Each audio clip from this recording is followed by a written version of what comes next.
Garg. She's the Principal Partner Marketing Manager from Red Hat. Can we have a big round of applause? And moderating the Fireside chat, Daryl Yeap. He's a Digital Director with Rhingle. So can we have a big round of applause for him? So over to you both. Hello, hello. Hello. Hi, Looks like our session is over. Yeah, looks like our session is already over. We were at 12 to 12:15, so but we'll start. But thank you so much for having us here. I'm Disha. I'm part of Red Hat Asia Pacific, based out of Singapore. I look after partner marketing. I am the strategic alliance leader there. And I have Daryl. Hi, I'm Daryl. I'm the digital director for Rhingle. It's a 360 marketing agency. We've got clients like Red Hat, for instance, Cisco, some of the larger B2B tech clients that we have. And yeah, I'm excited to be moderating this session here today. The name is a bit long of the session, let me be honest. So I think, just to summarize it, the session today will be about digital analytics, or analytics and making decisions when it comes to marketing. Yeah. So they say that marketing without data is pretty much like driving without a map, right, Disha? So why do you think implementing data-driven marketing strategies is really important? I think we've been hearing in the previous sessions, and I think we'll hear it in the next few as well, right? Data-driven approaches is not something new for the industry. We've been doing that, but I think what I would say is it's evolved, and it is evolving constantly right now with the whole Gen AI thing coming into picture. Why it's important is because when we are, as marketers, we are looking at personalizations, we are looking at optimizing our marketing budgets, and we are looking at resources, right? For everything that we are trying to do from a marketing standpoint in the whole digital era now, data becomes non-negotiable. It was always important, but it's now non-negotiable. So if you actually see it from a standpoint today, from a reactive marketing with these data-driven approaches today, we are going into proactive marketing. And AI will only fuel it further, right? So today, I don't know how many of you would remember the time when we were actually looking at data. The same set of data was going to the whole organization, and everybody was trying to understand, analyze that same data and make decisions on that. Today, data is also very customized based on the audience that it's going to. In marketing, I think we love saying marketing funnel. So even from a data standpoint, it's a funnel, right? So executives are really looking at, they don't care about all the different data points. They really want to know about the run rate data, right? So that's the kind of data that they are getting insights to share with their teams and understand what to do next with that. From a manager standpoint, they're looking at data from a pipeline standpoint. What's the progression? What's next that they need to do? How to optimize? And from an executional standpoint in marketing, people are looking at more like click-throughs or the digital matrix.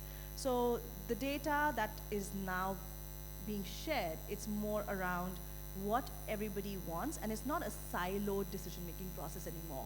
It's more of the organization coming together and making decisions on data that's more specific to them.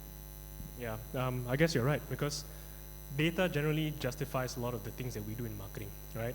Otherwise, we're really just doing marketing for the sake of marketing, right? Yeah, wasting budgets and so on. And I think I'll take an analogy. I know the previous session we were talking about who likes food, but I think when we're talking about food, I'll just talk about fitness. Today, if you're not looking at data and we are trying to do a fitness regime, we are talking about eating based on what we think we should eat, working out based on what we think we should do, and we don't really know where we'll get. And that's where all these smartwatches and all these different analytics platforms come into play, where we're actually doing fitness regimes based on analytics now. Yeah. And I guess to that, objectives make a huge difference as well, right? Yeah. So yeah, I've faced a lot of challenges dealing with some of our clients at times, right? A lot of them say they are data-driven and all that, and they don't know simple terms like what's CPC. They go like, what's CPC, right? What are some other challenges you've seen organizations face when it comes to data-driven marketing? So I actually read a very interesting report recently from Forrester. You know, they said 74% of marketers today are looking at data-driven approaches, but the biggest challenge that they're facing is actually, do people who are working on the data know how to actually take insights out from the data that meet the objective that they're trying to drive. So I would say, because I'm from technology, I mean B2B marketing, throughout, 3 things: tools, processes, people. And the challenges are across, right? We have, all of us are working on so many tools, but are our tools talking to each other? Do we have the right tools? Or do we have too many tools to actually look at the same data? And that's giving us different results. We have data quality issues, data privacy breaches. We have challenges in terms of processes of integrating these tools with each other. How do they talk to each other or not in the right way to give the right interpretation of that data, right? And I think in terms of people as well, is there a skill gap that we're trying to fight, right, against? So quite a few, but really around, if I have to summarize, it would be these 3. Okay. All of that sounds expensive. Hiring more people, getting more tools or things to integrate your tools, processes and all that. That's why I have you, right, Daryl? Sorry? That's why I have you to help me with it. But no, I wouldn't say expensive, because if you actually look at it from the stack today that every company has, I think every company has the stack. They have the marketing stack, they have the sales stack, and there is data everywhere. And possibly where I look at it is, one, you have the tools, identify the right tools, so that you're not spending on more tools, and look at how they're integrated with each other. So maybe some cost there, here and there, but even in the long run. Yeah, but it's more of, really, is it integrated with each other so that everybody is looking at data which is connected rather than siloed data approaches. And from a skill standpoint as well, a lot of people actually talk about, oh, we have to upskill people, we have to spend money. But actually, a lot of times you need to just change agents within your organization who can help people to understand and learn how to use these technologies. And today, I think the best part is the UI of all these tools has become pretty easy to use. Has become so easy. Proof, if you could say that. Yeah. So it's not really like earlier you really had to go through manuals and learn how to do how to use a tool, but it's actually the UIs are quite helpful. And that process of enablement is much smoother now. Yeah. But again, the biggest problem always is that the mindset shift with people, because they're so comfortable using the same tool, same processes, looking at things the same way, that it's sometimes a challenge to explain. And that's where the change agents, those, the heroes of the team comes in, who will basically go and... The leaders of change, yeah. Okay, so you covered a little bit more about data and privacy as well, and I think data seems to be a 4-letter word for a lot of people, right? Especially when it comes to potential risk around privacy and, sometimes really questionable data collection methods. So what are your thoughts on this? So I think, I don't know about how many people here, but I just recently completed a compliance training in the office. And all marketers have to go through these rigorous compliance assessments now. I love those. Yeah. Love. The one that you go like, next, really not reading them. But I think in terms of, so a lot of these compliance trainings are in place for marketers in the organizations, for them to understand how to use the data, what data you can circulate, what data you cannot. Apart from that, you have those GDPR guidelines, you have the different regional such guidelines available, which I think marketers need to be enabled on, they need to be aware of for their countries. There have been instances, we've heard about Facebook, we've heard about Google previously, where Google Plus had to be taken off the market altogether because of the data breaches that were happening. And Facebook's continuously for a couple of years, they faced this issue where data was made public for how many millions, 400 million people or something. So I think in terms of that, these guidelines are in place which need to be adhered to. It's also a lot on how we function with our agencies, like with the third party that we work with, because a lot of you would see Australian government, for example, for sure, you cannot call somebody who's on their D&D list. Yeah. So are the third party agencies actually adhering to that D&D list? Do they have that available so that they're not calling, people are not just picking up and telecalling? And that also comes down to the whole process of how the leads are flowing in marketing, how that funnel is working. Because if the leads are just flowing and somebody is just picking up the call and just telecalling, I think that's already a problem. I have been through blitz calls with my market development teams, and I've seen how ruthless some customers can be when they're giving their feedback to these guys. So there are these DNDs, which is do not disturb lists, do not call lists, do not email lists, and then there are the guidelines. So I think a lot of these things are in place. It's just that how we adhere to them, how we work around it. Yeah, we have to be very careful around that. Yeah, I realize. So okay, I think I don't want to take too much of people's time as well. We've only got the 15 minutes, which we started late for anyway. Yeah. Let's close off with the last question, right? I think this is the key thing that we've seen a lot of people talk about today, especially with AI and ML coming in. What are your thoughts on the integration of these two concepts and integrating them into data-driven marketing strategies? So I think machine learning has been around for a while. Yeah. We've been doing that in marketing. We have the lead scoring, propensity data, and we have, no, I will still take time to finish my question, yeah? So I thought we were on time. so, see, I think that is also some data-driven approach there. It's just to pick the moment the time is up. So I think... So please slow it down, yeah. So I think like I said, the machine learning approaches have been there. We've been doing lead scoring, we're doing propensity, intent targeting, propensity data and everything. What AI would really do is fuel that up, and it's like machine learning on steroids, right? So AI would definitely give more insights. It will give more of proactive decision-making Save a lot of time. and save a lot of time, right? But that means that marketing will now need to work faster, and because AI won't give us that time or luxury to actually look at data. Okay, we are still looking at data, we are still downloading something from somewhere because AI is already giving you a lot of information. So I think it would put a lot of speed to market in place, a lot of optimizations, a lot of personalizations what we've been trying to achieve with machine learning would probably, I see that becoming more of a reality than it was earlier. I think B2C slightly is a little more ahead than B2B there, if I may say so. But just as an example, my mother, who's 60 plus, she has a firm belief that anything she's talking to somebody, Facebook is able to know, and they are driving those ads to her already. So she always keeps asking me, is there something happening there where there's some mechanism there?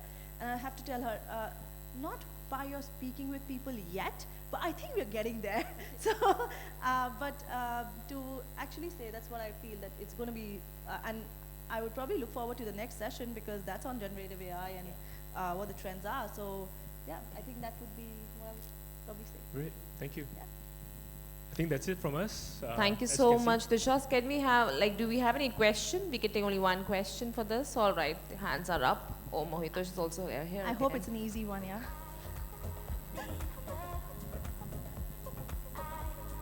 So yes, questions. We have tons of MarTech nowadays, right? And lots of tools. And us as marketers, we always have to keep up with all these tools, investing, endlessly. So if a company is deciding to engage with an agency to come in to help, right?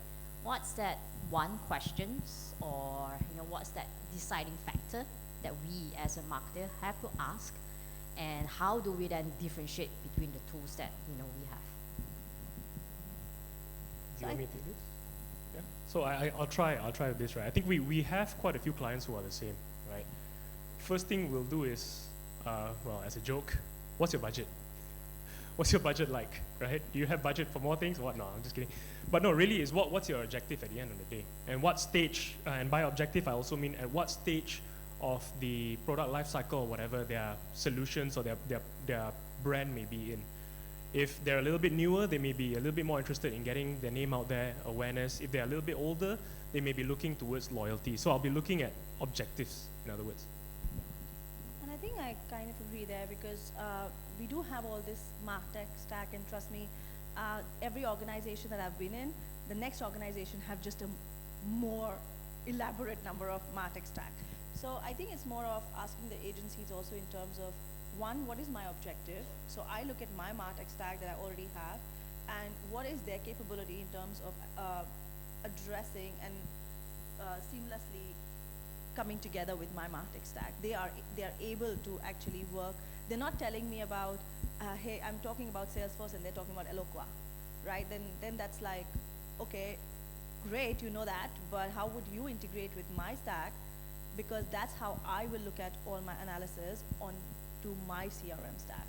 So I think there are some questions, but again, going back to what he said, objective, what's my objective as well, so that I know what are those tools that I am also going to be looking at. So. All right. Okay, we have one more hand up. I think Mohitush, you have a question? Okay.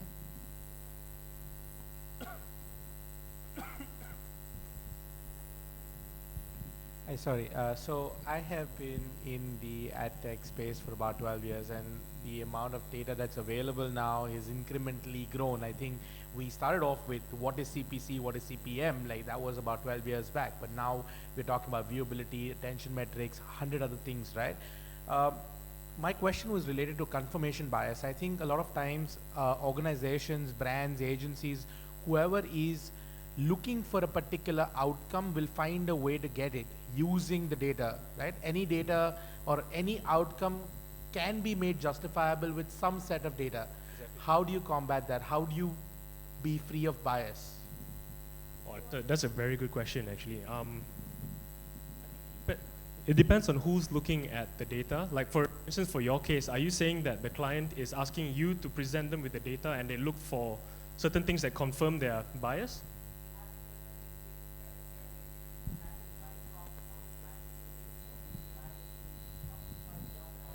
Yep. Yeah, and the agency will do the same to justify that we are successful as well. Yeah, no, I get that. Yeah, I guess a really simple answer would be to look at the whole thing, the whole picture, right? And to be able to, hello? Yeah. Look for things that my bias firstly, goes against my bias as well, to try and combat that, to try and even that out a little bit, if that makes sense. Yeah? Of course, if time permits as well, right? But He works with me. I'm a very easy person to work with, yeah, that's why. But I think, for me, I look at it from if I say from a B2C and a B2B standpoint, maybe the answers will differ, right? For B2B, I think we're getting a little more in terms, because of all these privacy issues and everything as well, we're getting very targeted in terms of what are the account lists that we are actually working towards, and what is the result that we are driving, and those results are really coming out to be not pipeline anymore, but the revenues we're generating out of the budget that we are spending, right? So a lot of times, what you're talking about, viewability and everything, agreed. Probably I would say we have moved over that as well. A lot of marketers are still sitting there.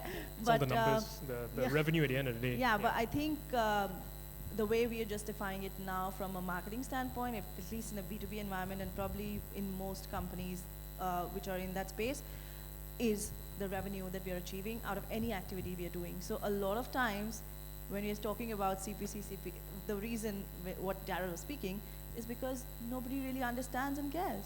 They don't understand awareness, right? I don't want to keep you longer, but exactly my point, right? Right now, how many attribution models are there to justify the ROI across the funnel? Everyone's justifying their own spends using a different attribution model. Yeah. There was the last click, then there was the time decay, then there was the equal touch, multi-touch. So everyone's justifying their own ROI, but it's actually not really justified the way that it is supposed to be. No. So yeah, I get Yeah. where you're coming from, but there is still a bias. That's what I'm trying to say. If Yeah. you want to find a particular outcome, you will find the data to justify it. No, of course, that's what I'm saying, right? That's what I'm saying, that the last limit and whatever touch points that are there, from a marketing standpoint, we understand. But when it comes down, it's business at the end. So the justifiable objective and the KPI and the way we are looking at it and measuring it is revenue today. All right. So very quickly, Siri, because we are very hard stop. Yeah, I can hear you. We can hear you, yeah, we can hear you fine. Yeah, thank you. Hi, this is Siri. I strongly agree about the challenges you mentioned, like, any organization will go through a lot of tools to identify which is the right one, and simplifying the processes, and also identifying the skill gaps. So my question to you is, what skills are essential for a marketer to excel in the data-driven marketing? And how do you structure your team to best leverage these skills? So I think in terms of skill gap, right, what skills are essential is generally data analytics, a lot of data science skills as well. Not easy to get, not easy to do, and not easy to even enable at times. But even every marketer today, if they don't have the basic data analysis skill, then that is definitely a challenge, right? Because all of us are playing with data all the time, right? I think in terms of structuring the team that I have, I definitely do have one person who has that data science, data analysis skill set, where that person can derive more insights, whereas also be like that, when I say the change agent, where he is the one who's also enabling the rest of the team slowly on how to read different kind of datas and what does that different data point means for you. And then there are definitely, and to be honest, the skill gap needs to be in a phase that needs to be handled, because it's going to increase the moment AI steps in, because now which are the skill sets? Well, it's changing every day for marketers. So to answer that question would be a little tougher, and maybe we can take offline because we're off time. Absolutely. But I think from a standpoint of how do we look at that, I think that is that change manager in my team, for me, who has that skill set that he has been hired with. All right, thank you, Disha. Thanks, Daryl, for the Thank you so much. wonderful Thank you. fireside chat. And thank you to all the audience, for giving the questions. So can we have a big round of applause for both of them? I request Ms. Mitali to present award to Daryl and Disha with certificate of recognition.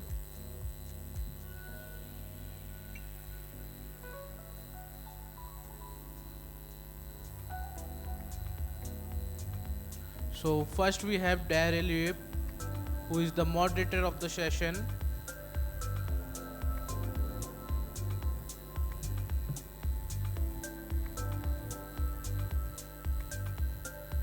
Come on guys, huge round of applause for Daryl.